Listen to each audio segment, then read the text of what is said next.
ang lahat, patuloy siyang lumaban, hindi lang sa ring, kundi sa hamon ng buhay. Ang mga taon niya sa Japan ang nagpatibay hindi lang sa kanyang katawan, kundi pati na rin sa kanyang isipan at kalooban. Sa paglipas ng panahon, nagkaroon ng pagkakataon na magkaharap at magkausap ng masinsinan si Eman at ang kanyang amang si Manny Pacquiao.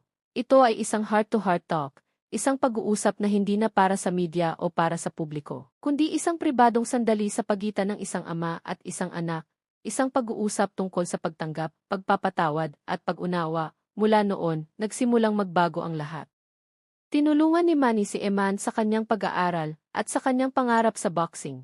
At ang pinakamahalaga, opisyal na niyang ginamit ang pangalang Emmanuel Joseph Bako sa Pacquiao.